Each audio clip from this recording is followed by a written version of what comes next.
जबरजस्ती खोजिदिएपछि abortion tablet पाठेघरमै युद्ध जितेर आएकी हो ऊ। फेरि पनि छोरी नै जन्मने थाहा पाएर यो समाजका क्रूर नङ्ग्राहरूले आमालाई जबरजस्ती खोजिदिएपछि अबोर्सन ट्याब्लेट पाठेघरमै युद्ध जितेर आएकी हो ऊ। कतै पुजेर, कतै चढाएर, कतै चुडेर, कतै चुसेर, जताततै फ्याँकेको देखेर फुलहरू, देखेर यसरी फुलहरूको निर्मम हत्या आफैले राखेकी हो उसले आफ्नो नाम फुल मायाबाट फुलमती फुल। अनेक निहुमा फुलमाला तोडेपछि प्रेमीले, अनेक निहुमा फुलमाला तोडेपछि प्रेमीले उसैको रक्षामा मिल्काएर हिँडेकी हो। कारागार सजाउने पराधीन आकाङ्क्षाहरू उसँग कुनै ढोगी खानदानकी संस्कारी बुहारी नबन्नका लागि थुप्रै थुप्रै अयोग्यताका प्रमाणपत्रहरू छन्। उसँग सहपाठी साथीमाथि दुर्व्यवहार गर्ने शिक्षकलाई थप्पड लगाएको प्रमाणपत्र छ। उसँग छिमेकी भाउजूलाई दिनरात यातना दिने दाइको विरुद्ध समाज बोलाएको प्रमाणपत्र छ। उसँग छोरा नजन्माएको निहुमा, अनेक निहुमा आमालाई सताइरहने बाबु विरुद्ध समाज बोलाएको प्रमाणपत्र छ।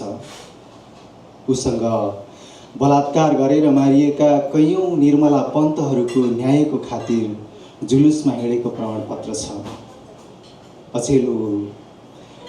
अचेल ऊ युगौँ युग बन्दी आफ्नो पाठेघरमा बोकेर हिँडेकी छ इस्पाती भ्रूणहरू, फुलहरूको हत्या हुने कथित बगैँचाहरूमा फुलहरूको रक्षार्थ नितान्त आफ्नो गर्भाशयबाट आफ्नै मनमर्जीले जन्माउन चाहन्छे ऊ एउटा काँडा। धन्यवाद। धेरै धेरै धन्यवाद आदरणीय मन्जुल मितिरीज्यूलाई निकै सुन्दर कविताका लागि यहाँलाई धेरै धेरै धन्यवाद। त्यसै गरी एउटा अर्को कविता पनि सुन्छौँ हामी, त्यस पछाडि दोस्रो चरणमा प्रवेश गरौँला। जापानमा बसेर कविता लेखनमा निकै व्यस्त हुनुभएका आदरणीय हेमन्त गिरिज्यूलाई एउटा कविताको लागि म मञ्चमा आमन्त्रण गर्न चाहन्छौँ। त्यस पछाडि स्वागतजी। अप्रत्याशित भयो, मैले कविता लेखेको छैन पछिल्लो दिनमा। अलिक पुरानो कविता सुनाउँछु। त्यसभन्दा अगाडि यथोचित सम्बोधन सबैजनामा। ठिक छ, मैले अर्को कविता सुनाउनु खोजिरहेको थिएँ, दिदीले भन्नुभयो अस्तिको कविता सुन। हस् हुन्छ।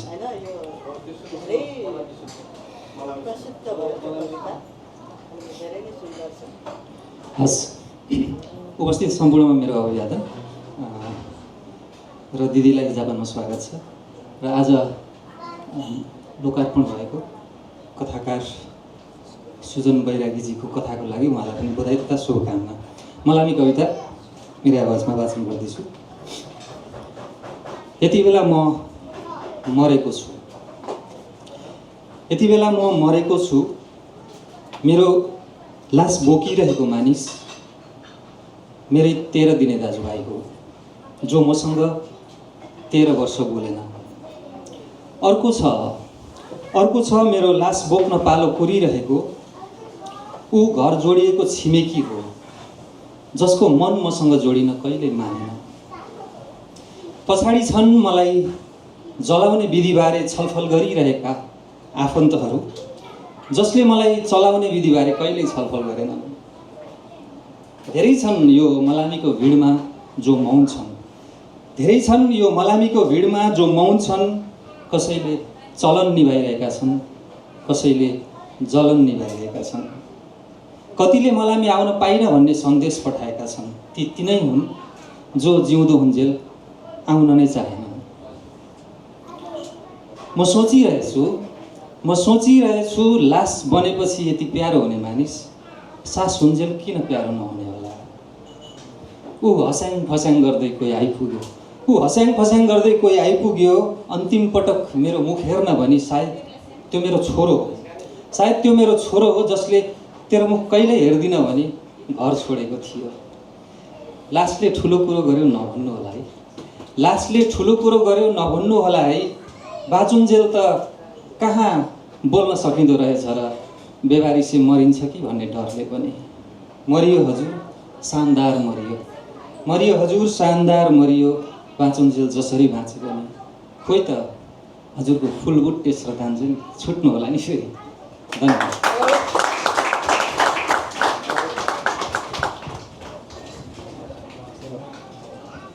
धेरै धेरै धन्यवाद। निकै सुन्दर एकदमै स्तब्ध तुल्याउने कविताका लागि हेमन्त गिरीज्यूलाई धेरै धेरै धन्यवाद दिन चाहन्छौँ। केही समय अगाडि उहाँले सामाजिक सञ्जालमा राख्नुभएको थियो यो कविता, निकै नै रुचाइएको कविता हो यो।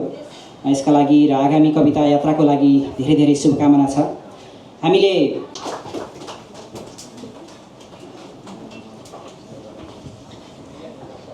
र यसका लागि सहजीकरणका लागि म संस्थाका महासचिव अनिल कुमार निर्दोषज्यूलाई अनुरोध गर्न चाहन्छु।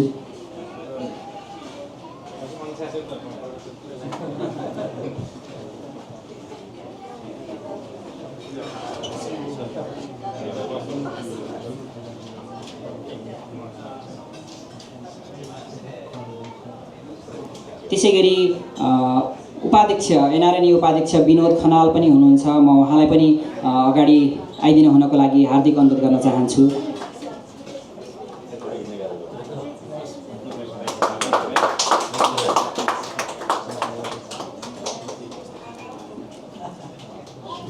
विनोद खनालज्यूलाई पनि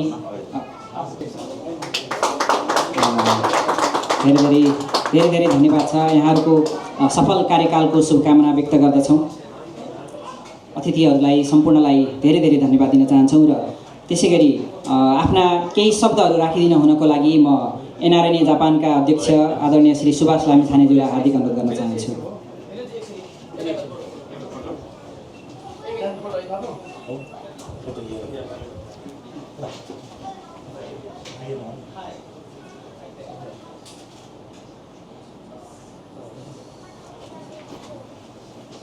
कार्यक्रम सञ्चालकज्यू, आजका यस कार्यक्रमका सभापतिज्यू र स्रष्टा राधिका कल्पितज्यू र सुजन बैरागीज्यू र यहाँ उपस्थित सम्पूर्ण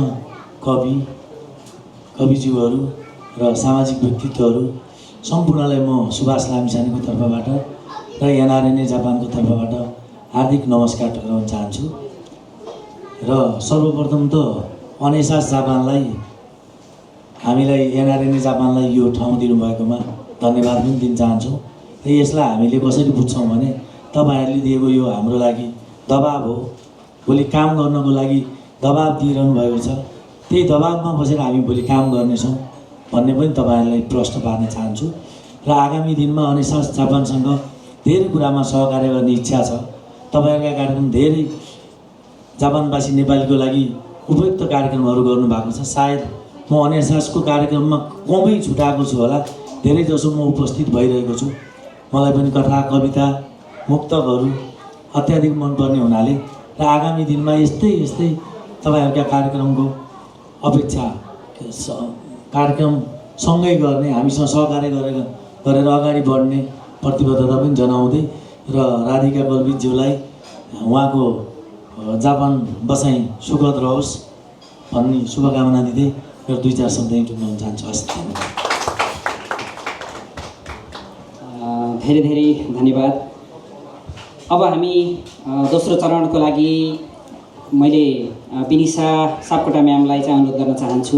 दोस्रो चरणको तयारी चलिरहँदा त्योभन्दा अगाडिको छोटो समयको लागि मैले कवि बलराम उपाध्यायलाई अगाडि बोलाउन चाहन्छु र उहाँको एउटा छोटो मिठो कविता सुनेर हामी दोस्रो चरणमा राधिका कल्पितसँग भलाकुसारी गर्नेछौँ।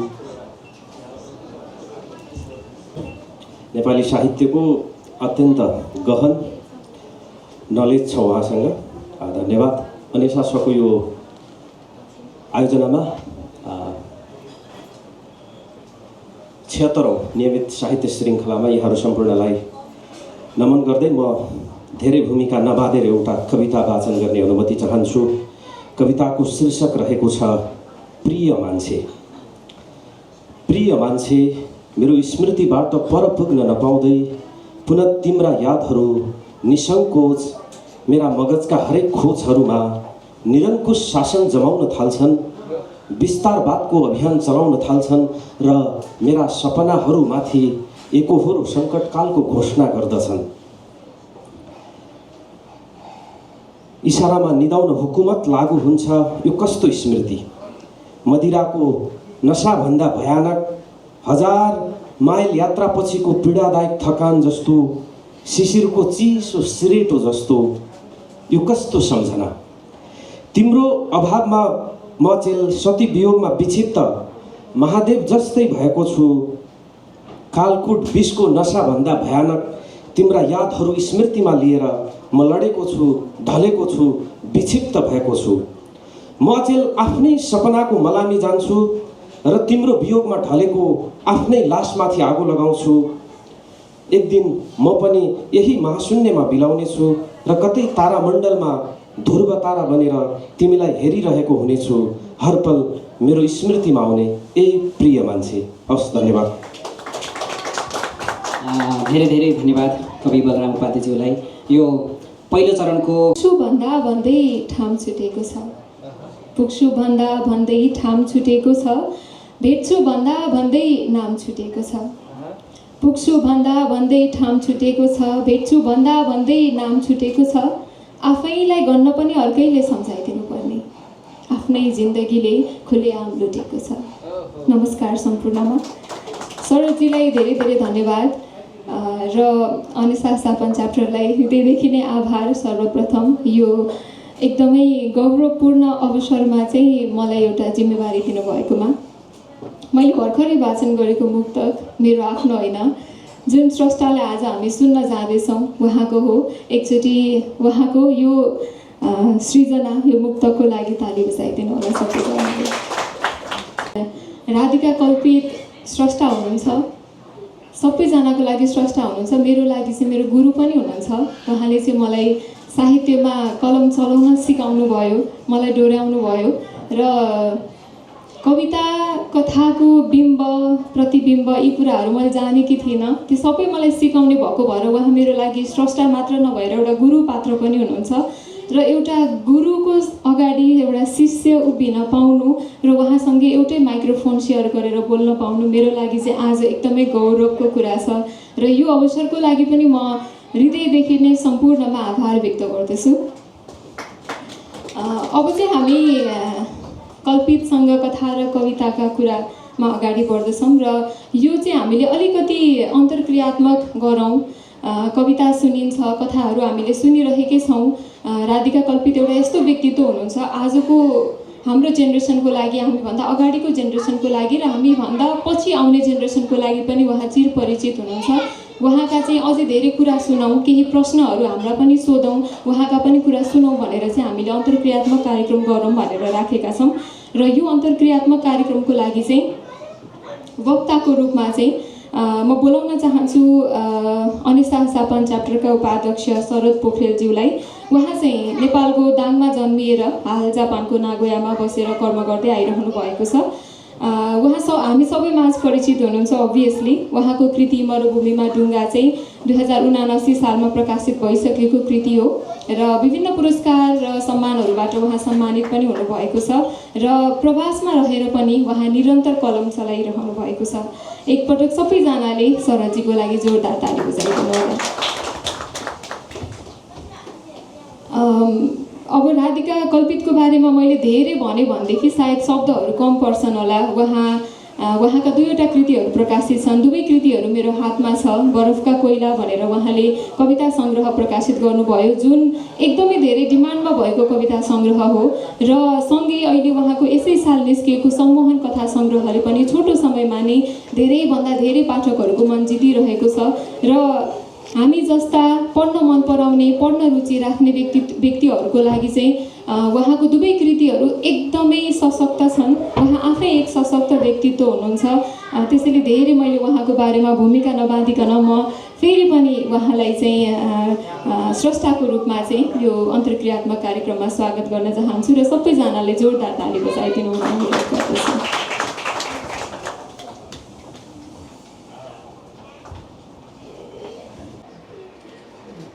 मेरी आमाले भन्नुहुन्थ्यो, मुर्कट्टाले छान्छ, मुर्कट्टाले जिउँदै मुटु कलेजो खान्छ। केटाकेटी म नबुझेर फेरि सोध्थेँ, आमा मुर्खटा कस्ता हुन्छन्? टाउको नभएका मान्छे जस्ता हुन्छन्, मेरी आमाको जवाफ हुन्थ्यो। नदेखेसम्म कहिल्यै नपत्याउने म कहिल्यै पत्याइन आमाका कथा जस्ता लाग्ने कुरा। आमा जानुभयो, म आमा बने।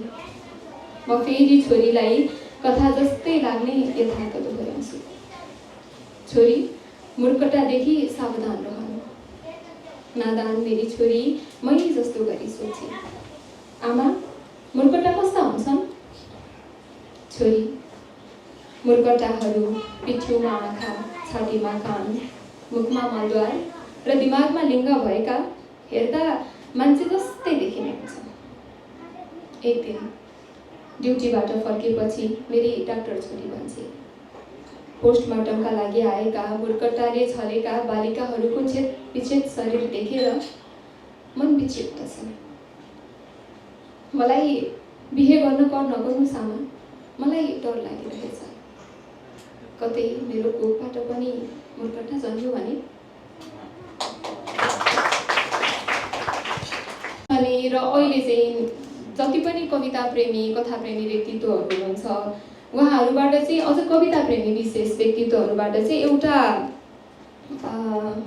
आरोप भन्ने कि त्यसलाई एउटा टिप्पणी भन्ने, कल्पितका कथा चाहिँ विद्रोही कथा हुन्छन्, नारीवादी कविता हुन्छन्, विद्रोही चेतका कविता लेख्छन् कल्पितले।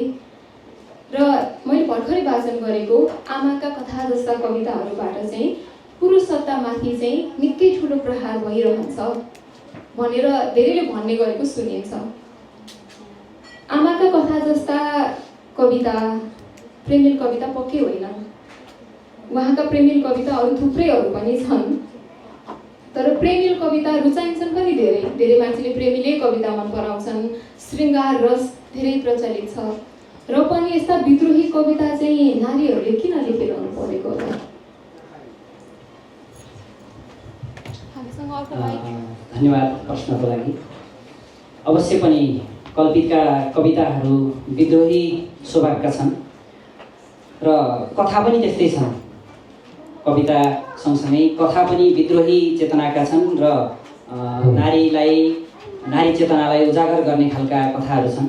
र किन लेखिनुपर्छ भन्दा जे कुरा पछाडि परेको छ त्यसलाई उठाउनु लेखकको धर्म हो। र लेखक स्वभावैले महिला हुनुहुन्छ र उहाँ नेपाल एउटा पितृसत्तात्मक देश भएको कारण पनि हामीले छैन भन्दा भन्दै पनि महिलाहरू पछाडि परिरहेकै छन्।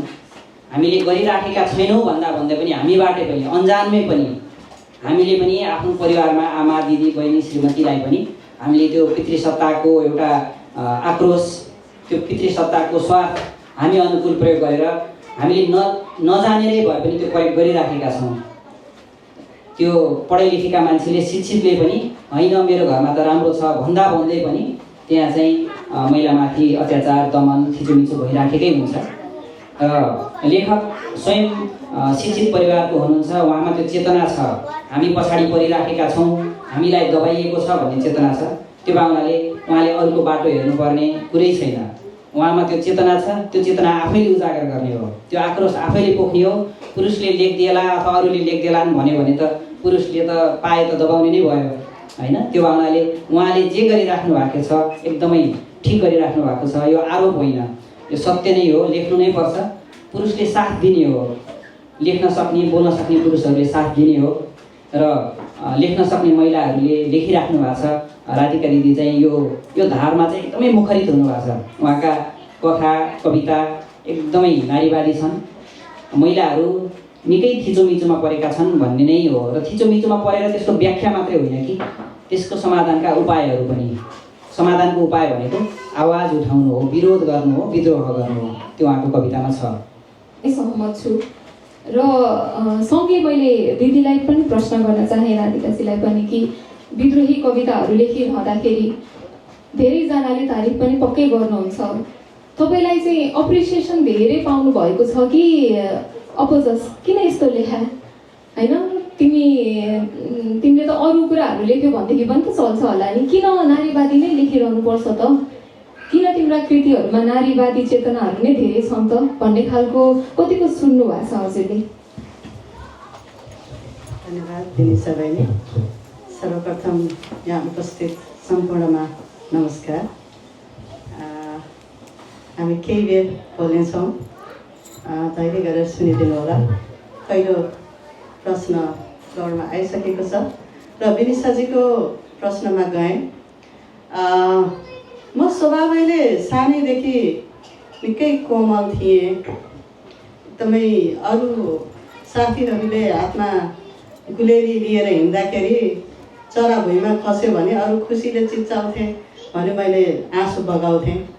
मसँग सँगै पढ्ने सपाठी साथी हुनुहुन्छ कालिका यहीँ। त्यस्तो कोमल मान्छे, म पानी जस्तै तरल, फुल जस्तै। फुल त म आफूलाई फुलको बिम्ब दिन चाहन्न, तर त्यस्तै कोमल थिएँ। तर त्यो मेरो कोमलता पछि गएर त्यो मेरो निजी भोगाई मात्रै होइन, जब मैले समाजमा विभेद देखेँ, विशेष गरी जातीय विभेद, लैङ्गिक विभेद लगायतका अन्य धेरै विभेदहरू, त्यो विभेद अरूलाई भएको विभेदले पनि म आफूलाई नै एकदमै भए जस्तो मलाई लाग्थ्यो। र म त्यस्तो कोमल मान्छेपछि अलि कडा भएँ। कडा यस अर्थमा कि मेरो भावना कडा भएको होइन, तर त्यो मेरो कडापन मेरो काव्यमा आयो विद्रोहको रूपमा। विद्रोह जहिले पनि कडा सुनिन्छ त्यस्तो लाग्छ। र चाहिँ म एउटा एकदम कोमल मान्छे, खरानी जस्तै जलेँ। त्यसपछि फिनिक्स पक्षी जस्तै फेरि खरानीबाट फेरि बिउतिन्थेँ, फेरि जल्थेँ, फेरि बिउतिन्थेँ। त्यो गर्दा गर्दै त्यो मेरो जीवन भोगाइ नै त्यही हो कि जस्तो लाग्न थाल्यो। अब त मेरो पर्याय नै एउटा विद्रोह। त्यो पनि सायद जसले पनि आफूले जुन वर्गको प्रतिनिधित्व गर्छ। हामी प्रवासमा हुँदा प्रवासको पीडा लेख्छौँ, नारीले अलि बढी नारीकै पीडा हुन्छ, अब पुरुषको आफ्नै पीडा हुन्छ, श्रमिकको आफ्नै पीडा हुन्छ, शिक्षकको आफ्नै पीडा हुन्छ। विशेषतः म एउटा नारी वर्गलाई प्रतिनिधित्व गर्ने भएको भएर अलिकति नारी आवाजविहीनहरूको आवाज अलिकति बढी मुखरित भएको हो। र त्यसमा गाली त धेरै खाइएको छ, विभिन्न उपमा पनि दिइन्छ, हुन त त्यसैले एउटा पहिचान पनि दिएको छ। तर म कलम चलाउने मान्छे हो र मैले कलम चलाउँदाखेरि एउटा स्रष्टा द्रष्टा सबै भएर चलाउने हो। र अब त्यसमा त्यो पछाडि आउने गाली गलौज अथवा अवरोधहरू भनेको तिनीहरू त मेरा शक्तिहरू हुन्। मैले यति भने। कुनै पनि विद्रोही कृति अथवा विद्रोही साहित्य सृजना गर्नको लागि चाहिँ त्यो कुरामा भिजेको हुनु पर्यो र आँट पनि चाहियो। सायद तपाईँमा आँट भएर नै तपाईँले यो लेख्न सक्नुभएको होला। ठिक छ, म प्रश्नमा नै अगाडि बढ्न चाहेँ। तपाईँलाई नै मेरो अर्को प्रश्न, तपाईँ कविकै रूपमा स्थापित कवि निकै पहिलादेखि तपाईँले लेखिरहनु भएको थियो। मैले हजुरको धेरै इन्टरभ्यूहरू पनि पढेको छु, हेरेको छु। त्यहाँ पनि भन्नुभएको छ कि बाल्यकालदेखि नै तपाईँ लेख्न चलाइरहेको देखेका छौँ। तपाईँ स्थापित कवि हुनुहुन्थ्यो, सबैले कवि राधिका कल्पित भनेर चिनिरहनु भएको र तपाईँको कृति पनि निकै मन पराइएको कृति थियो। यो हुँदाहुँदै तपाईँले कथा चाहिँ किन लेख्न थाल्नुभयो त? कथा एउटा परिचय बनाइसकेको व्यक्तिले फेरि कथामा कलम चलाउनु पर्ने किन? लोकप्रियताको लागि हो? किनकि कथाका किताबहरू अलि धेरै बिग्छन् भन्ने एउटा भ्रम अथवा मान्यता पनि हुनसक्छ। कतिपय अहिलेको जेनेरेसनहरूले कथा धेरै रुचाइएको पनि, इभन मेरै साथीहरूले पनि कथा पढ्ने पनि, त्यही भएर अलिक लोकप्रियताको लागि हो या आफू म कवितामा थोरै भयो, म थोरै मात्र पोखिन पाएँ, म अझै बढी पोखिन्छु, अझै धेरै फराकिलो बनाउँछु मेरो दायरा भनेर कुन दृष्टिकोणले, कुन भावले चाहिँ तपाईँ कथामा प्रवेश गर्नुभयो, कथाकारको रूपमा पनि आउनुभयो? मेरो प्रश्न हजुरलाई। सुन्दर प्रश्नको लागि। एकदमै साँच्चीकै भन्ने हो भने कविता त कति लेखियो। सुरुको अवस्थामा त आफूले लेखेको कविता हो भन्ने थाहा नहुँदै पनि लेखियो। तिनी अलि अगाडिका कुरा भए।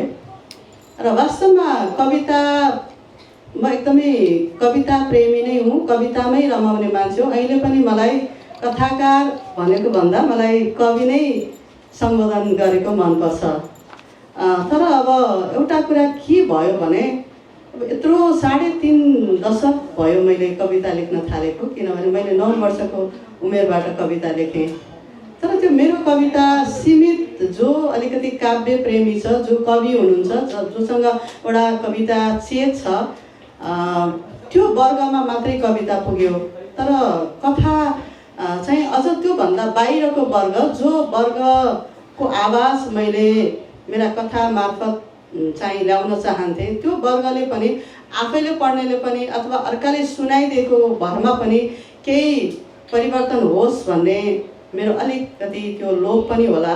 एउटा सानो उदाहरण, जस्तै मैले सामाजिक विभेद अन्तर्गत जुन पहिलोचोटि रजस्वला हुँदाखेरि किशोरीहरूलाई लुकाएर राख्ने चलन छ हाम्रो पश्चिम पहाडतिर, पश्चिम नेपालको सबै भेगमा छ लगभग।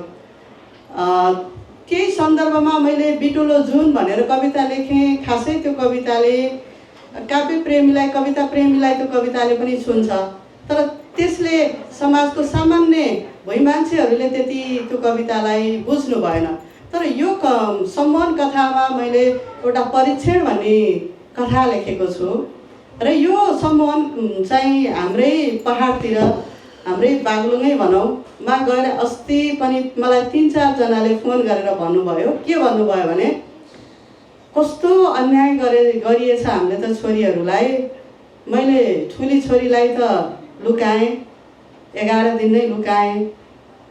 मैले पनि त्यस्तै भोगेको, त्यो आफूले भोगेको कुरा त छोरीलाई भोग्न नलगाएको भए पनि हुन्थ्यो। मलाई त त्यति बुद्धि पनि आएन। यो पढेपछि त मेरो आँखा खुल्यो। मैले त अब कान्छी छोरीलाई लुकाउन राधिका भनेर मेरो एकजना दिदीले भन्नुभयो। भनेपछि उहाँ काव्य प्रेमी पनि होइन, साहित्यिक व्यक्तित्व पनि होइन। कसैले यो कथामा चाहिँ हाम्रै चाहिँ ठाउँको चाहिँ कथा रहेछ भनेर, त्यहाँ यसमा चाहिँ हाम्रो बागलुङको 3वटा कथा छन् र त्यसरी भनेपछि त गैर साहित्यिक मान्छेले पनि कथा अलिकति सजिलोसँग ग्रहण गर्न सक्नुहुँदो रहेछ। त्यो पनि एउटा मुख्य कारण चाहिँ त्यो हो। लोकप्रियता भनेर एउटा आख्यानकार बढी लोकप्रिय हुने र कवि कम लोकप्रिय हुने भन्ने चाहिँ म त्यो कुरा स्वीकार्न सक्दिनँ। कविहरू र कथाकार, आख्यानकारहरू एउटा लेखनको कारणले उहाँहरू कति चर्चित, कति प्रसिद्ध, कति स्थापित हुने भन्ने कुरा उहाँहरूको लेखन हो। त्यो विधाले गराउने कुरा होइन। मलाई विधागत लोभले भन्दा पनि मेरो जुन म्यासेज मैले सम्प्रेषण गर्न चाहन्छु त्यो अलिकति भुइँ मान्छेसम्म पनि पुगोस्, गैर साहित्यिक व्यक्तिहरूले पनि बुझ्न सकुन् र अलिकति मेरा लेखाइहरूले केही सामाजिक परिवर्तन ल्याउन सकोस् भन्ने त्यो चाहिँ लोभ अवश्य हो। धन्यवाद। कोइला र सम्मोहन दुवै कृति पढ्ने सौभाग्य पाएँ र यो दुवै कृतिहरूमा चाहिँ विद्रोही चेत चाहिँ अलिअलि छन्, नभएका होइनन्। तर एउटा मात्र पक्षलाई विरोध गरिएको पनि छैन। निकै प्रेमिल कविता, निकै प्रेमिल कथा। विल यु म्यारी मी भन्ने एउटा कथा छ यो सम्मोहनभित्र, जुन कथाले जस्तो सुकै व्यक्तिलाई पनि बुदुक्कै पारिदिन्छ। त्यति प्रेमिल कथा छ त्यो कथा। र एउटा सायोनारा भन्ने मनभित्र एउटा मिठो घोल बनाइदिन्छ, हामीलाई त्यो पिइरहन मन लाग्छ। निकै मिठा मिठा एकदमै प्रेमिल कथा, कविता सँगसँगै विद्रोही कथा, कविताहरू चाहिँ तपाईँले कोर्नु भएको छ। मेरो प्रश्न चाहिँ शरदजीलाई, शरदजीले पनि उहाँका कविता, उहाँका कथा दुवै पढ्नु भएको छ। तपाईँले चाहिँ उहाँलाई धन्यवाद। कथाकार राधिका कल्पित भनिरहँदा मनमा चाहिँ फेरि कवि भनेर आइहाल्छ कि। यो कारण चाहिँ कविताको शक्ति नै होला। तर पनि उहाँका कथा पनि यति शक्तिशाली छन् कि मैले यो पुस्तक पाएपछि मैले आजसम्म कुनै पनि एउटा सिङ्गो सङ्ग्रहको सबै कथाहरू चाहिँ पढेको थिइनँ। यो कथा सङ्ग्रहभित्रका 13वटा कथा मैले सबै पढिसकेँ। त्यस पछाडि आज फेरि आज के बोल्नुपर्छ भन्ने लागेपछि हामी गाडीमा आउँदा पनि फेरि एकपटक यो पढेँ। त्यसपछि सबै कथाहरू यति उत्कृष्ट छन् कि सुरु गरेपछि त्यो नसक्दासम्म तानिरहने खालका। र त्यो कारण के छ भने ती भाषाहरू चाहिँ कवितात्मक छन्। कविता लेखे जस्तो, कविता पढे जस्तो कुनै काव्य समारोहमा एउटा कविबाट कविता सुन्दै ध्यानमग्न भए जस्तो खालको भाषा शैली छ।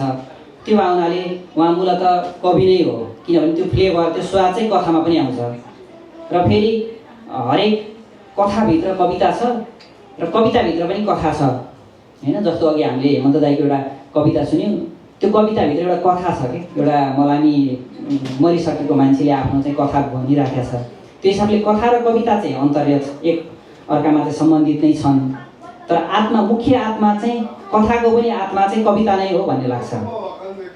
छोटोमा धेरै कुरा भन्न सक्नु अलिकति शक्तिको कुरा हो। कथा त हामीले 5-6 पेज 7 पेज पनि पुर्याउन सक्छौँ, तर कवितालाई कम्तीमा पनि 2 पेजमा चाहिँ भन्न खोजेका कुराहरूलाई सकिसक्नुपर्ने हुन्छ।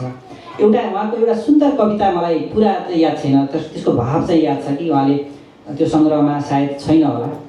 एउटा मैले दिदीलाई भनेपछि अहिले सम्झिनुहुन्छ होला, त्यो कविता सुन्छौँ हामीले। यशोधराले आफ्नो पुत्र राहुललाई चाहिँ दुध चुसाइरहेको र बुद्ध चाहिँ घरबाट बुद्धत्व प्राप्त गर्न निस्किएको एउटा त्यो तस्बिर हेरेर उहाँले एउटा लेख्नु भएको छ कि मेरो काखमा यो राहुल नसुतेको भए तिमीभन्दा पहिले म बुद्ध बन्ने थिएँ, अथवा म चाहिँ पहिला यो घर छोडेर निस्कने थिएँ यदि मेरो काखमा राहुल हुन्थेन भने भनेर लेख्नु भएको छ कि। त्यो एउटा छोटो कविता हो, त्यो बढीमा 5-6 लाइन पनि छैन, तर त्यसले एउटा सिङ्गो काव्य, महाकाव्य, उपन्यास सबैले जित्छ कि। त्यत्रो शक्ति चाहिँ कवितामा अटाउन सक्ने क्षमता हुनुले पनि म उहाँलाई चाहिँ कथाकार भन्दा पनि बढी कविकै रूपमा चिन्छु। धन्यवाद। एकदम तपाईँको कुरामा चाहिँ म पनि सहमत भएँ। एउटा उहाँकै मलाई कविता सुनाउन मन लाग्यो। एकदम छोटो कविता छ यो, जुन कविताभित्र साँच्चै कथा, एउटा सिङ्गो जिन्दगी लुकेको कविता छ यो।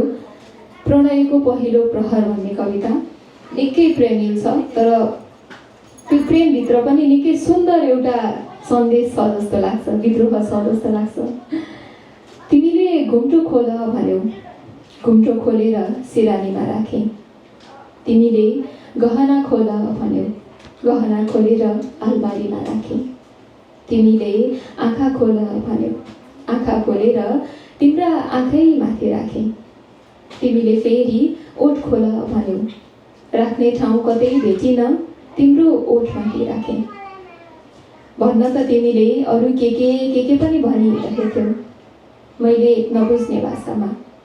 नादान म आधा बुझेँ आधा बुझिनँ, तर बुझिन भन्ने समेत साहस नभएर चुपचाप पुरै जिन्दगी तिम्रो जिन्दगीमाथि थपक्क राखिदिएँ। यो कवितामा पनि कविता हो जुन बेलामा प्रेम सिवाय हाम्रो दिमागमा, हाम्रो मनमा, हाम्रो जीवनमा केही पनि हुँदैन। र पनि यो प्रेममा पनि एउटा सिङ्गो नारीको जिन्दगी छ, सिङ्गो नारी भयो। उहाँका कथामा पनि कवितै कविता छन् जस्तो एकदमै लाग्छ। उहाँका कविताका लाइनहरू, कथाका लाइनहरू चाहिँ एकअर्कामा यो पनि कथा हो, यो पनि कविता हो। उहाँको सिङ्गो कविताभित्र सिङ्गो उपन्यास छ जस्तो लाग्छ अझ मलाई त। त्यसैले म पनि हजुरको कुरामा सहमत भएको जानकारी गराएँ। हजुर आफै पनि एउटा सशक्त कवि हुनुहुन्छ, हामी सबैलाई थाहा छ। एकदमै मिठो लेख्नुहुन्छ। तपाईँको मरुभूमिमा डुङ्गा कविता सङ्ग्रह र बरफका कोइलामा, जहाँ पनि मलाई कसैले राम्रो कविता सङ्ग्रह भन्नुहोस् न भन्दा म यो 2टा कविता सङ्ग्रह मेरो दिमागमा सबैभन्दा पहिलो आउँछ। अनि यो कविता सङ्ग्रहमा पनि जतिवटा कविता छन् ती कविताभित्र कथै कथा छन्। मरुभूमिमा डुङ्गामा पनि तपाईँ आफै लेखक हुनुहुन्छ, लेख्नुहुन्छ। तपाईँले चाहिँ उहाँलाई र अर्को कुरा सँगै जोड्दा तपाईँ एक कुशल पाठक पनि हुनुहुन्छ, किनभने कुशल पाठक पनि हामी कमै छौँ होला। किनभने म पनि एउटा कथा पढ्दा पढ्दै आदि छोडिदिन्छु, कहिलेकाहीँ पढ्न सक्दिनँ अथवा समय हुँदैन, तर तपाईँ समय निकालेर पढिरहनु भएको हुन्छ। तपाईँले चाहिँ एउटा पाठकको दृष्टिकोणबाट, कविको दृष्टिकोणबाट त हामीले सुन्यौँ तपाईँको दृष्टिकोण, पाठकको दृष्टिकोणबाट चाहिँ उहाँको रचनाहरूलाई चाहिँ कसरी हेर्नुहुन्छ? धन्यवाद। पाठकको नजरले हेर्छु भन्दा भन्दै पनि त्यो म भित्र भएको सामान्य काव्य चेतना चाहिँ आइहाल्दो रहेछ। अनि त्यो सकेसम्म पाठकै बनेर हेर्छु भन्दा चाहिँ एकदमै सुन्दर छ कि अब मैले 2 पटक दोहोऱ्याएर पढेँ भनिसकेपछि पक्कै पनि यो निकै सुन्दर छ। कथाहरू चाहिँ एकपछि अर्का एकदम सनसनीपूर्ण, अब के होला भन्ने खालका। र फेरि कुनै पट्यार लाग्दा पनि छैनन् र एउटै विषयवस्तुमाथि पनि छैनन् कि कस्ता फरक फरक विषयवस्तु ओहो यस्तो पनि भनेर हामीले चाहिँ एकछिन भोट लिन बाध्य गराउने खालका कथाहरू छन्। राधिका कल्पित विद्रोही कथाकार हो, विद्रोही कवि हो भनिरहँदाखेरि पनि त्यहाँभित्र विद्रोह मात्रै नभएका प्रेमका, त्यागका, समर्पणका कथाहरू पनि छन् के। कस्तो उदात्त खालको प्रेम छ एउटा पिडोलाको घाउ भन्ने कथामा होइन। अनि त्यस पछाडि यो सायोनारा भन्ने, अब उहाँ चाहिँ जापान सायद पहिलोपटक आउनुभयो होला है, तर उहाँले सायोनारा भन्ने कथामा जापानको सिनागावादेखि ओदाइबासम्मको एकदम परिवेश आफै आएर घुमे जस्तै गरेर आउनु भएको रहेछ। मैले नत्र कहाँबाट यसरी लेख्नु हो भन्ने लागेको थियो होइन। अनि यस्तो मिठा मिठा कथाहरू, प्रेम कथाहरू पनि छन्। तर अब सामान्य पाठकको हिसाबले भन्दा चाहिँ राम्रा नै छन्, धेरै राम्रा छन्, खोट लगाउने ठाउँ कोही पनि छैन। तर अब अलिकति समीक्षा नै गर्ने खालको गरेर के छ त खोटै निकालौँ न होइन, नराम्रो के छ त, राम्रो राम्रो मात्रै भइहाल्यो, एक दुईवटा कुराहरूलाई पनि भनिदिउँ न त। अब नराम्रो राम्रो मात्रै भन्यो भने चाहिँ लेखक बढी फुर्किन्छन्, अलिकति केही कुरा कोट्याइदिउँ भन्ने हो भने चाहिँ कतै कतै लेखक चाहिँ ती पात्रहरूमाथि हाबी भएको हो कि भने जस्तो होइन। पात्रहरूलाई चाहिँ उनीहरूको स्तर अथवा उनीहरूको उमेरले नसुहाउने कुरा पनि त्यसमा आफै लेखक गएर आफ्ना कुराहरू राखेर त्यो पात्रलाई उठाएको जस्तो चाहिँ कता कति भान हुन्छ जस्तो मलाई चाहिँ त्यो अघि दिदीले उठाउनु भयो बागलुङको यो परीक्षण कथामा महिनावारी भएर लुकाउनु पर्ने, पहिलो महिनावारी भएको अब 13-14 वर्ष उमेरको ती किशोरीले सोच्ने त्यो कुराहरू, उनले व्यक्त गर्ने विचारहरू चाहिँ यति परिपक्व छ कि त्यहाँ अब यो लेखकले नै आफै बोल्नुभयो यहाँ भन्ने चाहिँ लाग्छ कि त्यो कथामा होइन। अब हुन चाहिँ त्यस्ता हुँदैनन् भन्ने पनि होइन, सानैबाट विचारमा चाहिँ प्रखर भएका पनि हुन्छन् हुन त। तर यसो यो सानो उमेरमा यति धेरै यस्तै प्रश्नमाथि प्रश्न प्रति प्रश्न गर्ने, यति तिखा विचारहरू व्यक्त गर्ने केटाकेटीहरू छन् त भने जस्तो पनि लाग्छ कता कहीँ। नत्र त्यति धेरै दोष चाहिँ यी कथाहरूमा मैले भेटेन। एकदमै राम्रा कथाहरू छन्, राम्रो भएकै कारण यति धेरै रुचाइएको छ, ठाउँ ठाउँमा पुरस्कृत पनि भएका छन्, यी भएको छ यो कथा सङ्ग्रह एकदमै राम्रो छ। पाठकको हिसाबले त धेरै राम्रो नै देख्यो, सबै राम्रो देख्छ। अलिकति समीक्षक भएर हेर्दा एक दुईवटा नगन्य खालका दोष चाहिँ भेटियो। त्यो मेरो मात्रै पनि हुनसक्छ है, त्यो मलाई लागेको, त्यो त हजुरहरूलाई नलाग्न सक्छ। भावनाहरू पनि कथामा निकै पोखिएका छन् जस्तो जोडिहाल्छु है। अब कति ठाउँमा चाहिँ मलाई अचम्म चाहिँ के लाग्यो भने लगभग 2-3वटा कथा चाहिँ यसमा के छ भने पुरुष पात्रहरू चाहिँ प्रमुख पात्र बनेर लेखक पुरुष बनेर लेखिएको छ कि अचम्म पर्ने कुरा चाहिँ के छ भने उहाँलाई त्यो पुरुषको समवेदना, पुरुषप्रति हुने, पुरुषले सोच्ने तरिका होइन, पुरुषका दिमागमा के कस्ता कुराहरू चलिराखेका हुन्छन् ती कुराहरू चाहिँ कसरी बुझ्नुभयो होला, कसरी पुरुष बन्नुभयो होला त्यो लेख्दाखेरि भन्ने चाहिँ लागिरहन्छ। त्यो भन्नाले नारीवादी पनि छैन, उहाँले पुरुषका कुराहरूलाई पनि कोट्याउनु भएको छ, तर त्यसको अन्तर्य चाहिँ नारीवादमै जोडिन्छ जोडिनलाई। तर पुरुष पात्रहरूलाई त्यति घृणित अथवा त्यति चाहिँ अत्याचारी भनेर त्यति अन्यायमा पनि पार्नु भएको छैन। उहाँको चाहिँ त्यो पुरुष मनोदशालाई खोतल्ने तरिकाको चाहिँ म प्रशंसक हुँ, धेरै राम्रो तरिकाले लेख्नु भएको छ। एकदम त्यही कुरालाई सँगसँगै जोड्नु पर्दा जस्तो पुरुष पात्रको मनोभावनालाई पोखिएको कथा एउटा मालती नेस भनेर छ। सुरुमा मैले यो कथा पढ्दाखेरि चाहिँ मलाई सुरुमा पढ्दा लागेको थियो मालती नेसको कथा होला यो भनेर, तर त्यो पात्रलाई कथा सङ्ग्रहमा पनि र उहाँका कविताहरूमा पनि थुप्रै विधाहरू समेटिएका छन्। यो नारीवादी चेतना अथवा पुरुष प्रधान समाजमाथि प्रश्न मात्र छैन, थुप्रै विधाहरू समेटिएका छन्। मेरो प्रश्न राधिकाजीलाई चाहिँ के जान्छ भने तपाईँले विभिन्न विधाहरू समेट्नु भएको छ, जस्तो यहाँ लैङ्गिक अल्पसङ्ख्यकको समेत कथा छ, यहाँ एउटा किशोरीको कथा छ, एउटा वयस्कदेखि लिएर जन्म भ्रूणमा भएको भ्रूणको कथा पनि छ, यहाँ भ्रूणदेखि लिएर मर्ने बेलासम्मको व्यक्तिको एउटा कथा समेट्नु भएको छ। तपाईँले छाउपडीको कुरादेखि लिएर प्रेमको कुरादेखि लिएर विभेददेखि लिएर समानतादेखि लिएर आफ्नै लोग्नेको बिहेसम्मका कुराका कथा लेख्नु भएको छ।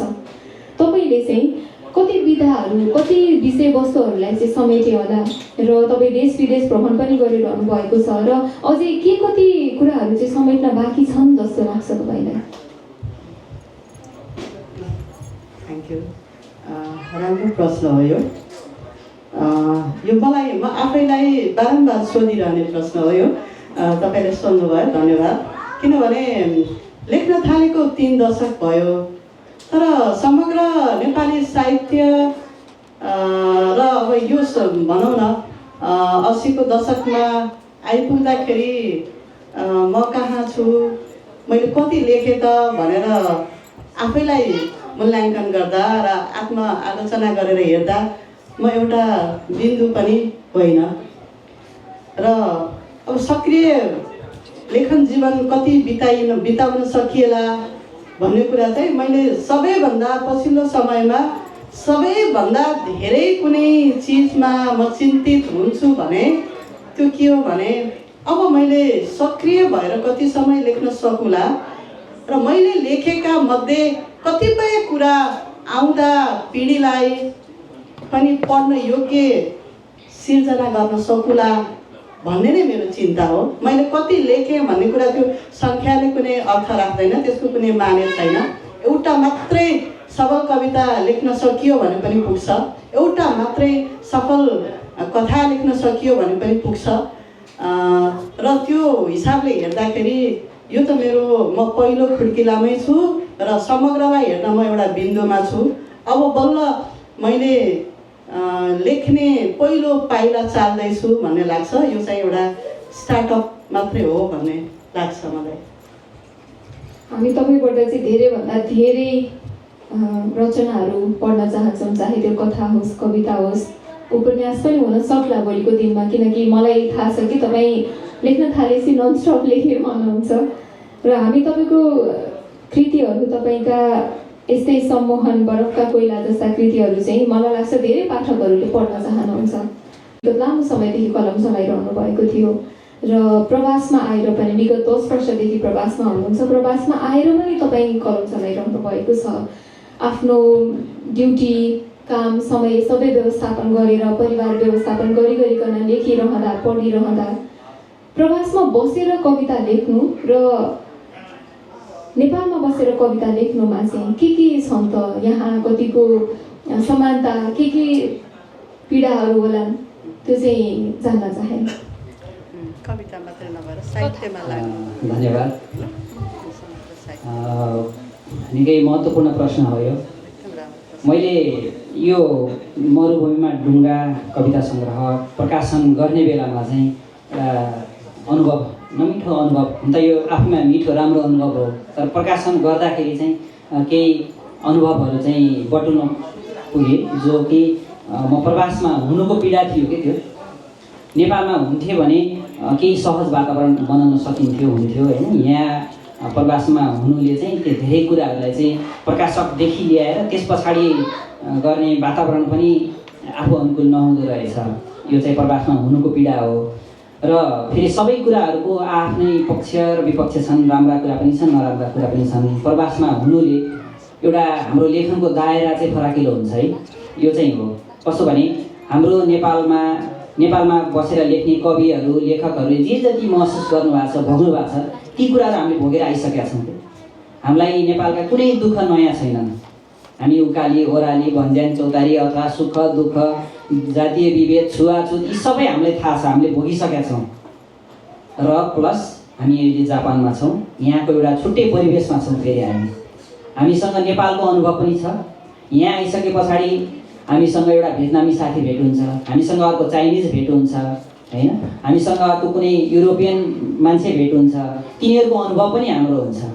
जापानिजहरूसँग तिनीहरूको संस्कृति पनि हामीले बुझ्ने मौका पाइराखेका हुन्छौँ। त्यो संस्कृतिलाई हामीले हाम्रो साहित्यमा बिम्ब बनाएर लेख्न सक्छौँ। त्यस कारणले नेपालमा पक्कै पनि नेपालमा बसेर लेख्नुभन्दा अहिले प्रवासमै बसेर लेख्नु चाहिँ मैले चाहिँ फाइदाजनक देखेको छु। किनभने त्यो अनुभवको दायरा चाहिँ बढिरहेको छ। त्यसलाई कसरी लिने, जस्तो कामको फुर्सदै छैन, मैले लेख्नै पाएको छैन, म नेपालमा भए लेख्थेँ होला भन्ने चाहिँ लाग्छ होइन। तर त्यो कदापि पनि होइन। काम छ, फुर्सद छैन भनेर लेख्दैन। अब म पनि त्यसमा पर्छु। अझै मेरो एकदमै धेरै कामको चाप छ, मैले लेख्नै सकिरहेको छैन, बिदा भए त हुन्थ्यो भन्ने लाग्छ। तर बिदा भए पनि मैले लेख्दैन। त्यसकारण अहिले हामी जापानमा छौँ। यो हामीलाई हाम्रो भाग्यले चाहिँ कर्म गर्न पठाएको ठाउँ हो र यस सँगसँगै हामीले हाम्रो साहित्यलाई पनि हाम्रो कर्मलाई पनि कवितालाई पनि कथालाई पनि जोड्दै लग्यो भने यसले पक्कै पनि फाइदा गर्छ। जापानमा बसेर कथा कविता सिर्जना गर्नु चाहिँ फाइदाकै कुरा देख्छु म चाहिँ। मात्र छोड्नु होइन रहेछ। घर छोड्नु भनेको केवल माटो ढुङ्गा या सिमेन्टका थुप्राहरू मात्र छोड्नु पनि होइन रहेछ।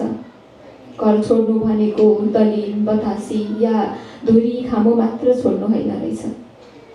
घर छोड्नु भनेको त तिनै ढुङ्गा माटोको भित्ताहरूमा किरमिर किरमिर कोरिएका बाल्यकालका दस्तावेजहरू मेट्नु रहेछ।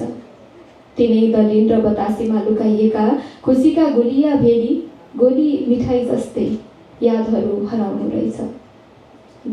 धुरी खामोमा बाँधिएको मदानी जस्तै नाचिरहने जिन्दगी छाड्नु रहेछ। आँगनको डिलमा परेको चञ्चलताका डोबहरू हराउनु रहेछ। घर छोड्नु भनेको लमतन्न परेको बारी या चिरा चिरा परेका खेतहरू छोड्नु पनि होइन रहेछ। ती खेतबारीहरूमा दिनहुँ चहार्दा पनि कहिल्यै नथाकेका तन्नेरी भयहरू छोड्नु रहेछ। लमतन्न परेको बारी जस्तै जिन्दगीलाई चिरा चिरा परेको खेत जस्तै बनाउनु रहेछ। घर छोड्नु भनेको घर मात्र छोड्नु होइन रहेछ। घरसँगै आउने माटोको हर बास्ना छोड्नु रहेछ। बास्नासँगै आउने माटोको प्यार छोड्नु रहेछ। प्यारसँगै आउने माटोको जीवन छोड्नु रहेछ। ओहो, घर छोड्नु भनेको त हरियो जिन्दगी नै एकातिर छोडेर मरुको यात्रा तय गर्नु पो रहेछ। घर छोड्नु भनेको त मन्दिर छोड्नु रहेछ। मन्दिरभित्रका देवता छोड्नु रहेछ। देवताका पनि देवता छोड्नु रहेछ। घर छोड्नु भनेको फगत घर मात्र छोड्नु होइन रहेछ। सानो झुप्रोभित्रको विशाल दरबार छोड्नु रहेछ। विशाल दरबारभित्रको सानो संसार छोड्नु रहेछ। सानो संसारभित्रको सुन्दर स्वर्ग छोड्नु रहेछ। सुन्दर स्वर्गभित्रबाट आफैलाई छोड्नु रहेछ। घर छोड्नु भनेको घर मात्र छोड्नु होइन रहेछ। विदेशीहरूले त समेटि नै रहेका छन्। तपाईँ पनि घुमिरहनु भएको छ। अहिले पनि जापान भ्रमणमा हुनुहुन्छ। पहिला पनि तपाईँ भ्रमणमा आउनुभएको थियो। प्रवासका पीडाहरू चाहिँ प्रायः प्रवासी कविहरूले लेखिरहेका र कतिपय ठाउँमा चाहिँ स्वदेशमै बसेर पनि प्रवासको जिन्दगी देखेर प्रवासको जिन्दगीमाथि परदेशी जिन्दगीमाथि कविता कथा कोरिएका छन्। तपाईँलाई चाहिँ के लाग्यो, यो चाहिँ प्रवासको पीडा अथवा यो परिवेश चाहिँ देखेरै पनि कोर्न सकिन्छ, त्यसलाई आत्मसात गर्न सकिन्छ कि होइन भोग्नुपर्छ? यसलाई चाहिँ कवितामा शब्दमा यथार्थमा उतार्नको लागि चाहिँ मेरो प्रश्न हजुरलाई। अब यो घुम्न आउनु र प्रवासी भएर जिउनु अलि धेरै नै फरक कुरा हो। जसरी पुरुषहरूले प्रसव पीडाको कविता लेख्नुहुन्छ, प्रसुति अवस्थाको कुरा लेख्नुहुन्छ, गर्भावस्थाको कुराहरू लेख्नुहुन्छ, तर त्यो भोग्ने मान्छेले महिलाले जसरी भोगेर लेख्नुहुन्छ, पुरुषहरूले त्यो अनुभूति मात्रै चाहिँ गरेर लेख्नुहुन्छ, त्यो अवश्य नै फरक हुन्छ। र शरदजीहरू लगायत हाम्रा थुप्रै कविहरू लेखकहरू हुनुहुन्छ यहाँ मेरो अगाडि। उहाँहरूले आफूले भोगेर लेख्नु जति हामी उताबाट हेरेर लेख्नु अवश्य नै हुँदैन। अब त्यो लेख्न प्रयास गर्नु भनेको पनि त्यो अलि फितलो लेखाइ नै हुन्छ भन्ने कुरा नै लाग्छ मलाई। त्यो कुरा प्रवासमा बसिरहनुभएका साहित्यिक स्रष्टाहरूले नै लेख्दा त्यो बढी सुन्दर र त्यो अथेन्टिक पनि हुन्छ। किनभने हामी समुद्रमा नटेकेका मान्छेले त्यो समुद्रको कुरा लेख्न त्यति सुन्दर तरिकाले सकिँदैन, मलाई चाहिँ त्यस्तो लाग्छ। भएको घरमा बस्यौँ, तर त्यो भाइले 18 वर्षसम्म जापानमा हिजो उसले 53 लाख तिरेर जापान छिरेपछि त्यो 53 लाख फेरि 1 करोड भएछ त्यो ब्याज सहित तिर्दा, र त्यसपछि त्यो ऋण तिरेर फेरि ऊ जिरोबाट स्टार्ट गर्दाखेरि एकदम म चाहिँ नेपालमा हुँदाखेरि जे सोच्थेँ, परदेश भनेको ओहो बिल्डिङ्स, ठुल्ठुलो घर, कति रमाइलो जिन्दगी लाइफस्टाइल भन्ने हुन्थ्यो, तर यहाँ आइसकेर त्यो सबै सेवा सुविधा ती सबै सुन्ने कि एउटा कविता चाहिँ दिनको आवाज तिमीले सुनाइसक्यौ, लामो पनि होला है। मभन्दा अगाडि म फ्यान छु जो कविहरूका, उहाँहरू कविहरू हुनुहुन्छ। तपाईँहरू सम्पूर्णमा लगायत यहाँ जति पनि प्रिय साहित्यिक मनहरू हुनुहुन्छ, आज यस एउटा साहित्यिक माहौलमा एउटा यो अवसर पनि हो मेरो प्रत्यक्ष हजुरहरू सामु कविता वाचन गर्नु। कविताको शीर्षक छ आमा र घर। प्रिय छोरा, म जन्मदै तिम्रो लागि एउटा घर लिएर जन्मेकी थिएँ। तिम्रो खुत्रुके जत्रो मेरो पाठेघरमा 9 महिना बसेपछि तिमी जन्मियौ। तिमी जन्मिएपछि तिम्रा पिताले सकी नसकी तिम्रा लागि एउटा अर्को घर बनाइदिए। तिमी बढ्दै गयौ, बाबुको घर पनि साँघुरो ठान्यौ, फेरि अर्को आलिसान घर बनायो। हिजो मेरो पाठेघरबाट तिमी निस्किएपछि म आमा बनेकी थिएँ। प्रिय छोरा, आज तिम्रो महलबाट म निस्किएपछि तिमी छोरो बन्यौ कि बनेनौ? धन्यवाद।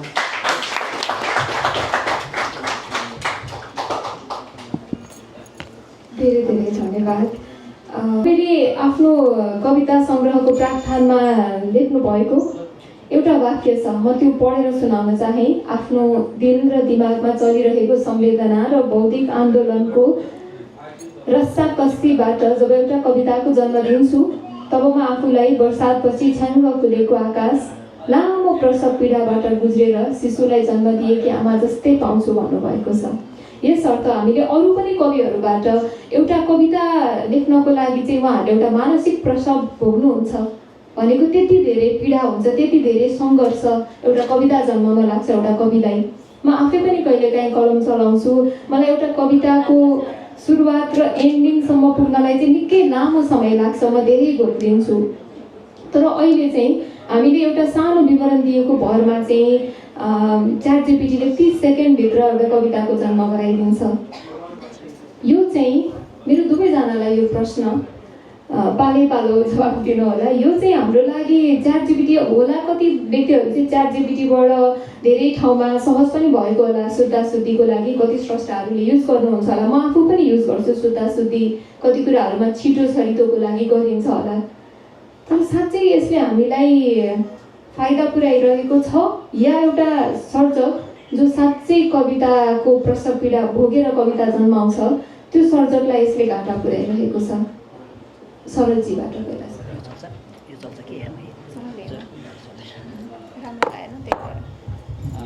धन्यवाद। यो एकदमै जटिल समय सुरुवात भएको छ अहिले चाहिँ। खासमा एआईबाट भिडियोहरू बनाउनेहरूले चाहिँ कति मेहनत गरेर आफैले बनाएका भिडियोहरू पछाडि पर्ने र एआईबाट बनाएकाहरू अगाडि जाने समय पनि आइराखेको छ। ChatGPT-मा चाहिँ सामान्य कुराहरू राखिदिएको भरमा कविता 30 सेकेन्ड पनि होइन, 3 सेकेन्ड पनि होइन, 3 मिलिसेकेन्ड जस्तोमा उसले चाहिँ तयार पारिदिन्छ। तर यो हाम्रो लागि घातक छ, एकदमै घातक छ। त्यसबाट फाइदा लिन चाहिँ हामीले विभिन्न सूचनाहरू, त्यसपछि ज्ञानका अन्य कुराहरू, भौतिक ज्ञानका कुराहरू चाहिँ हामीले त्यसबाट सूचना लिँदा राम्रो नै होला। तर जो मानवीय समवेदनासँग जोडिएको छ, मानवीय विचारसँग जोडिएको छ, भावनासँग जोडिएको छ, ती कुराहरूमा ChatGPT-बाट सहयोग लिन थाल्यो भने पक्कै पनि हाम्रो बौद्धिकतामा, हाम्रो मानवीयतामा त्यसले चाहिँ रास नै ल्याउँछ, पक्का हो। तर पनि पढ्ने मान्छेले, अलिकति साहित्यिक लगाव हुने मान्छेले यसले आफै लेख्यो कि यसको स्तरले आफै लेख्यो कि यो ChatGPT-लाई लेख्न लगायो भन्ने चाहिँ छुट्टिन्छ। यो चाहिँ त्यो हुनाले ChatGPT प्रयोग गरेर लेखाउनेहरूले चाहिँ त्यो सावधानी अपनाएन भने एकै दिनमा माथि पुग्ने र अर्को दिन फेरि स्वाट्टै तल खस्ने सम्भावना चाहिँ हुन्छ। किनभने त्यो बचाउने काम चाहिँ फेरि ChatGPT-ले गर्दैन कि, पुर्याइदिन्छ, माथि पुर्याइदिन सक्छ होइन। पछाडि चाहिँ त्यसको मान्छेले अलिकति ध्यान दिएर हेऱ्यो भने त्यसका सिर्जनाहरूमा केही न केही त्रुटि मान्छेले नै गरेको जस्तो त्यस्तो खोट लगाउन नमिल्ने खालको चाहिँ हुँदैन। मैले पनि एक दुईचोटि के कस्तो गर्दो रहेछ त भनेर केही शीर्षकहरू दिन्छु कि विचार गर्नलाई। लेख्न चाहिँ कति छिटो लेख्छ, तर पनि कतिपय उसको भाषाको पनि समस्या हुन्छ होला होइन। अनि केही न केही नमिले जस्तो मानवीय संवेदनासँग कतै न कतै अलिकति नमिलेको हो कि भने जस्तो चाहिँ मलाई लाग्छ। त्यो भावनाले सूचना लिनलाई र अन्य केही जानकारीहरू लिनलाई चाहिँ प्रयोग गरौँ। कवितामा त अब गर्नु नै होला, एकछिन विचार गर्नलाई चाहिँ पाइयो। यही प्रश्न मैले दिदीलाई पनि सोधेँ। म शिक्षक पनि हुँ, 3 दशकदेखि शिक्षण पेसामा छु। एआईले सबैभन्दा अप्ठ्यारो पुर्याएको कुनै अवस्था छ भने त्यो विद्यालय र केटाकेटी। हामीले प्रश्न दिन्छौँ, बच्चाहरूले जुन परिश्रम गर्ने समय जति अरू काम गरेर खेर पाल्छन् र अन्तिममा जम्मा 15 मिनट समय राख्छन् राति, र त्यो बेलामा चाहिँ एआईबाट सबै एआई जेनेरेटेड आन्सरहरू लेखेर आउँछन् स्कुलमा। र अब हामीलाई चाहिँ जटिल कतिखेर हुन्छ भने कुन विद्यार्थीले आफैले उत्तर लेख्यो, कुन चाहिँ एआई जेनेरेटेड हो भनेर। र पछिल्लो समय चाहिँ अब टिचरहरू पनि पहिलाभन्दा हामी अलिक इन्टेलिजेन्ट हुन थालेका छौँ। अब चाहिँ हामीले पनि अब त्यो मसिनरी हेरेपछि चाहिँ त्यो सरजीले भने जस्तै छुट्याउन सकिन्छ। कतिपय कुरामा चाहिँ उनीहरूले लैङ्गिक हिरेसी लेखेको ठाउँमा चाहिँ नेपालीमा लैजाँदा त्यहाँ त्रुटिहरू गरे हुन्छ। त्यस्तै प्राविधिक कुराहरू थुप्रै छुट्टिन्छ। र त्यस्तै सिर्जनामा पनि अब साँचो जो सर्जक एउटा साँच्चीकै सर्जक हो उसलाई त न चर्चा चाहिन्छ, न उसलाई छिटो माथि पुग्नुपर्ने हुन्छ, न उसलाई भाइरल हुनुपर्ने हुन्छ। उसका लागि एउटा त्यो लामो साधना गरेर, त्यो साधनाको पनि आनन्द छ नि। लेख्नु एउटा कविता जन्मेर पाठकले आहा भन्नु मात्रै आनन्द होइन कि, त्योभन्दा अगाडिको आनन्द त त्यो लामो चाहिँ जुन चरण हुन्छ त्यो मेडिटेसनमा गएर त्यो शब्द केलाएर त्यो परिश्रमको पनि आनन्द हुन्छ। अनि त्यो एआईबाट ल्याउनु भनेको त त्यो आनन्द त गुमाउनु हो नि त। र सही सर्जकले त्यो आनन्द चाहिँ त्यो गुमाउन चाहन्न। त्यो भएर सायद त्यतातिर लाग्नेहरू वास्तविक सर्जक होइनन्, र वास्तविक सर्जकले त्यो त्यति छिटो त्यस्तो गर्न पनि चाहँदैनन्। त्यो भएर हामीलाई चाहिँ त्यसको त्यति खतरा छैन, तर अब कहीँ त त्यसले अवश्य प्रभाव त पारेकै छ। लागि यो सम्मोहन राख्नु चाहिँ एउटा चाहिँ यहाँहरूले मसिनो गरी पढ्नुभयो भने 14वटा कथामा एउटा शब्द सम्मोहन परेको छ। र त्यहाँ केही न केही एकदमै त्यो सूक्ष्म किसिमको सम्मोहन छ। त्यो यो विपरीत लिङ्गीप्रतिको मात्रै आकर्षण नभएर कहीँ स्वतन्त्रताको आकर्षण छ, कहीँ आफ्नो व्यक्तिगत जीवनप्रतिको आकर्षण सम्मोहन छ, कहीँ स्वप्रतिको यति सम्मोहन छ कि ऊ अर्को व्यक्तिसँग जीवन बिताउनै चाहन्न होइन। एकल जीवनप्रतिको त्यस्तो किसिमको सम्मोहन छ। कसैलाई त्यो आफ्नो अप्रकटित लैङ्गिक पहिचान जुन छ त्यो त्यस्तो कथा पनि छ, जुन अप्रकटित र आफैलाई पनि बुझ्न नसकेको किसिमको त्यो लैङ्गिक वर्ग छ एउटा। र त्यो वर्गले आफ्नो त्यो स्व पहिचानको लागि जुन लडिरहेको छ त्यो प्रतिको पनि सम्मोहन छ। र यो सबै चाहिँ समेटेर अन्तिममा एउटा कथा छ। यहाँ धेरैजना पुरुष लेखकहरू हुनुहुन्छ। यो शीर्ष कथा चाहिँ एउटा पुरुष लेखकको कथा हो। त्यो विशेष उहाँको सुस्वास्थ्य दीर्घायु तथा उत्तरोत्तर सृजनशीलताको कामना गर्दछौँ। अनिल कुमार निर्दोष महासचिव, अरुण पौडेल अध्यक्ष तथा अनुसा स्थापन कार्य समिति परिवार सबैजनाले जोरदार ताली।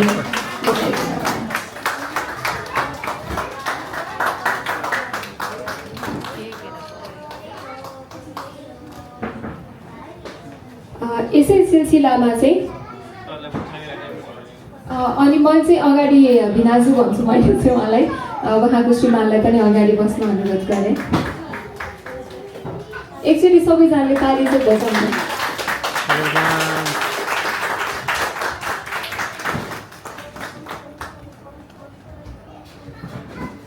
र आज कस्तो मिठो संयोग जोडेको, सुजनजी जापान आउनु पनि हामीले राधिकाजीसँगै उहाँको कृति रित्तो हात उहाँले लिएर आउनुभयो, तर रित्तो हातमा हामीले टन्नै माया भरिएको देख्यौँ र त्यो माया समेट्नको लागि चाहिँ हामीले उहाँको लागि पनि एउटा सम्मान पत्र दिँदैछौँ।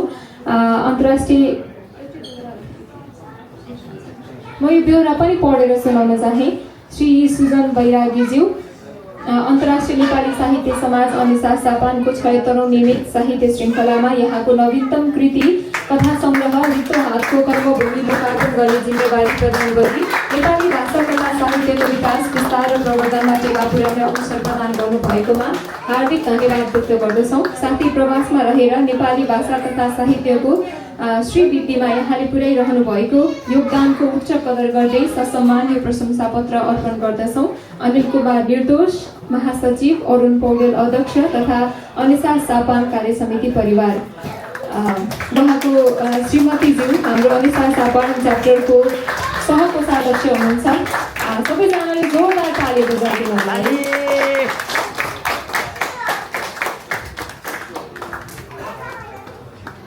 तपाईँको साहित्यिक यात्रा चाहिँ प्रवासमा पनि बढिरहोस्, हामीले छिट्टै तपाईँको कथाहरू पढ्न पाऊँ, अझै धेरै कृतिहरू निस्कियोन्। एकचोटि चाहिँ हामी